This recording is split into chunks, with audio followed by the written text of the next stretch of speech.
harya ubundi umuntu wabayeho imyaka 50 agapfa, hanyuma n'undi akabaho imyaka 80 nawe agapfa, uwo wa 50 yahombye iki?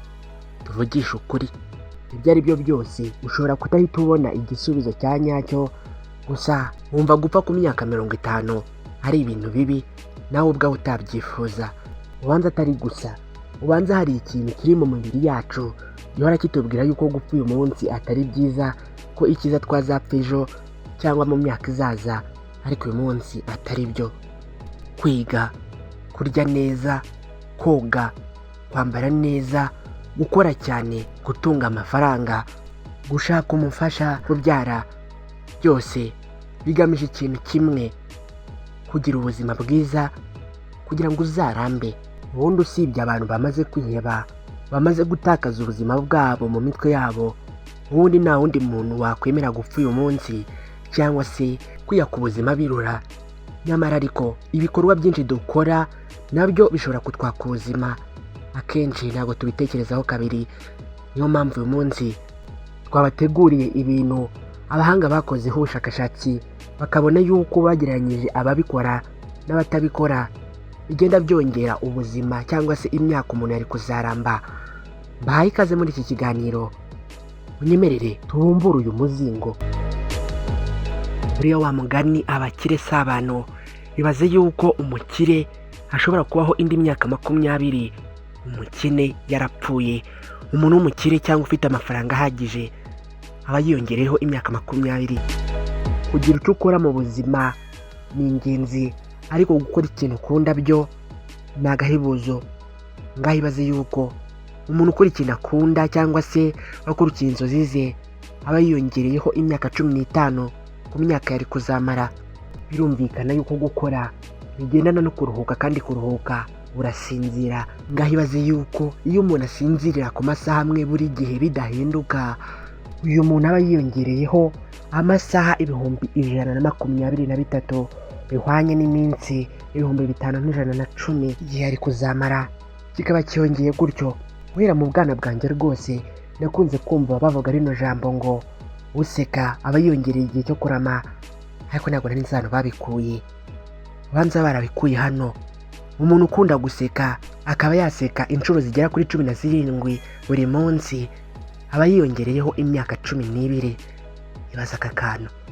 Ngahibaze yuko umuntu ukunda kwiyiriza yongereraho iminsi 11 n'ibice 9 ku myaka yari kuzamara. Aya ni amabanga ndakubwiye. Reka nizere yuko ari abakuru cyangwa se abubatse barumva bino gusa, ngo iyo umuntu anoza imibonano ye cyangwa se aryoherwa nayo yongeraho imyaka 11. Yamaye erega ubanza n'abashakashatsi bajya babeshya. Haravuze ngo iyo umuntu afite imbwa aba yiyongereyeho imyaka 10. Simbisobanukiwe pe, wenda icyo nshobora kumva ni icy'umuntu ngo urya imbuto 5 ku munsi uyongereraho nawe imyaka 10. We birumvikana. Naho se icyuko nyiri umujinya ari we uba wiyica, waruzi impamvu yabyo? Hano baravuze bati umuntu ubabarira aramba imyaka 9 n'amezi 6 kurusha umuntu utababarira. Si wumva se di? Umva ikindi kintu giteye ubwuzu, ngo umuntu ufite inshuti nziza 3 nawe aramba kugera ku myaka 9 kurusha abatazifite. Yego, burya iyo bahora batubwira yuko tugomba kugabanya ibiro byacu, ni ikibaba bavuga ngo umuntu ufite ibiro biringaniye, utazunzwe cyane n'abanabyibushye cyane, uyu aramba imyaka 8 n'igice kurenza umuntu ibiro bye bitarenganiye n'uburebure bwe. Nanone baratinyutse baravuga ngo umuntu utarya inyama aramba imyaka 8 kurenza umuntu uzirya. Si ubu wowe niwemera ko cyane kintu bari bakwiye kugikuramo? Ngaho nanone ibaze yuko bavuze ngo abantu bajya mu mijyi cyangwa se baba mu mijyi bataba mu buzima kamere bagabanuraho imyaka 7 n'ibice 7 ku myaka bari kuzamara. Ni mu gihe mu bantu baba mu buzima kamere bo baba biyongereyeho iyo myaka 7 nyine n'ibice 7. Uzumva bavuga yuko imfura, umwana w'imfura abaho neza cyane, abandi bakubwira yuko aruha cyane. Gusa ubushakashatsi bwo buvuga gutya ngo umwana w'imfura aramba imyaka 7 n'ibice 5 kurenza abandi bana bose. yego ko ngaho ibaze yuko bavuga ibintu bituma umuntu aramba, bakagera no ku mabara y'ibiryo umuntu arya, ngo abantu barya uriya mugati ufite ibara ry'ikigina cyangwa se wahindukiye, n'abarya umuceri wahindukiye utakiri umweru, ngo baramba imyaka 7.2 kurenza abantu batabirya. Aha noneho ibaze yuko umuntu ukora imyitozo ngororamubiri byibuze amasaha 2.5 buri cyumweru, uyu muntu aramba imyaka 7 kurenza umuntu udakora iyo myitozo. Bino birashoboka. Okay, noneho ibaze yuko bavuga ko umuntu usenga cyangwa se ukunze kujya mu nsengero aramba imyaka 6.9, birumvikana ni hafi imyaka 7 ugereranyije n'abantu badasenga. Uzajya ubona abantu bagiye gusenga bifata nk'aho bagiye kwicaginga indi myaka 7 bazaramba, n'ibanga bagendana. Ngo nawe uhitamo burya ahantu avukira, ngo umuntu wavukiye i Burayi aba yongeyeho imyaka 6.5 ugereranyije n'undi muntu wavukiye ahandi. Ngaho mva da, umuntu ujya mu kiruhuko buri mwaka cyangwa se vacation aba yongereyeho imyaka 6.5 ugereranyije n'abatajya muri iyo vacation cyangwa se mu kiruhuko cy'akazi.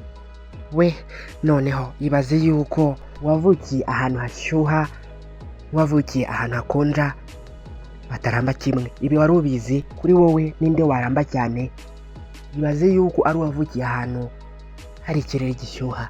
Aka kantu bavuze ko ubanza ariko rwose baravuze ngo umuntu ushobora guhaha aba yongeyeho imyaka 6. Nibyo rwose.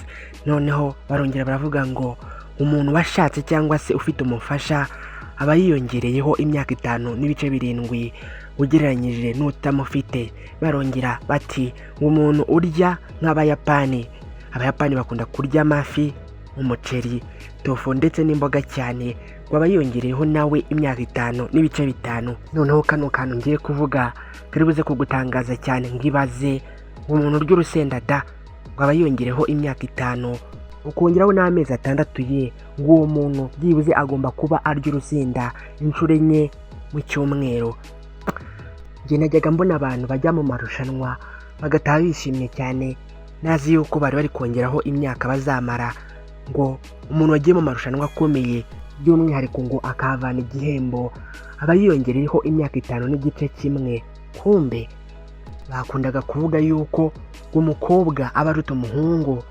Nenda kubihakana, ariko hano ho banza nakenda kubyemeraho gakeya. Umwana wavutse ari umukobwa aba yiyongereyeho imyaka 5 ugereranyije n'umwana w'umuhungu. Abazayiramba rwose. Iyo tugeze ku mafi n'ibiribwa byo usanga nyine nta kundi rimwe na rimwe wabigenza. Ngaho mbwira we wariye ifi muri iki cyumweru inshuro zingahe? Hano baravuze ngo umuntu urya ifi byibuze inshuro 1 buri cyumweru ngaho yongereyeho imyaka 5.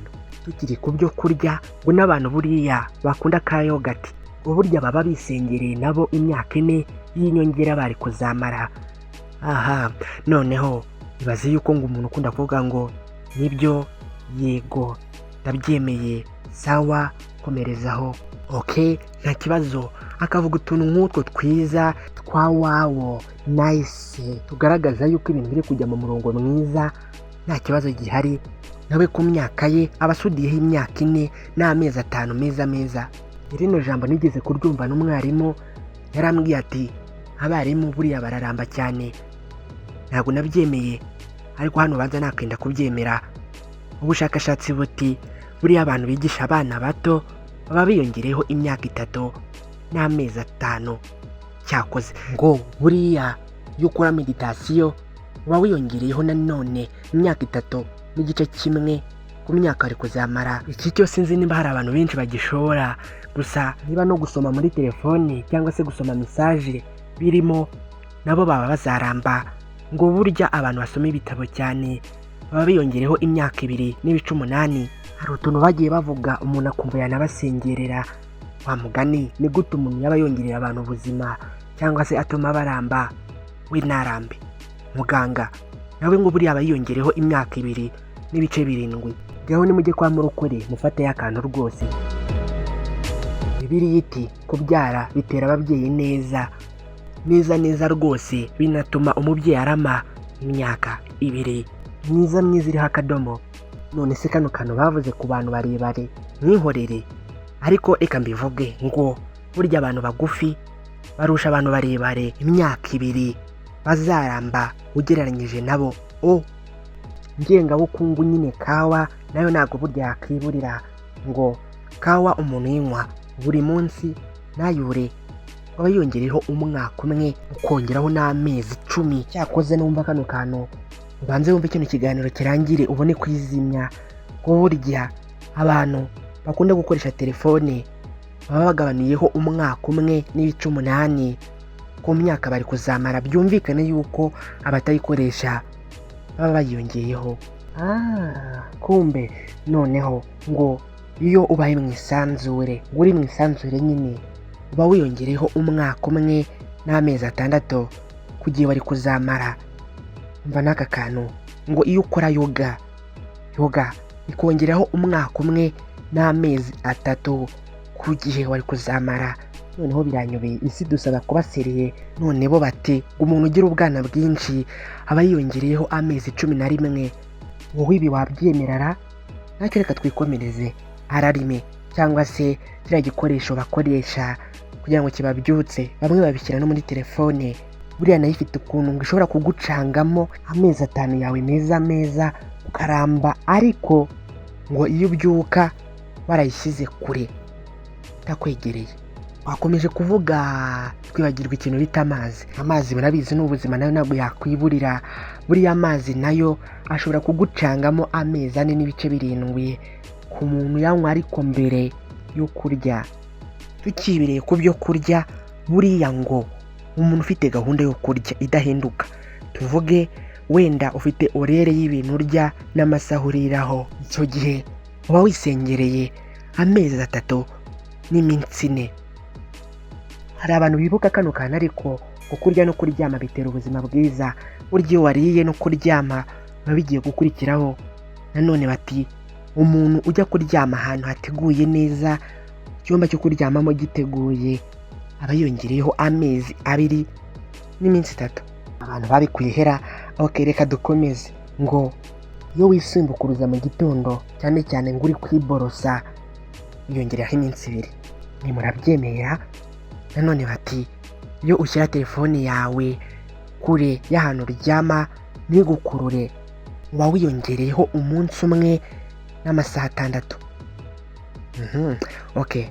Nanone bati iyo umuntu yicara akajya azunguza amaguru yumva ari kuruhuka, aba yisengereye umunsi umwe mwiza.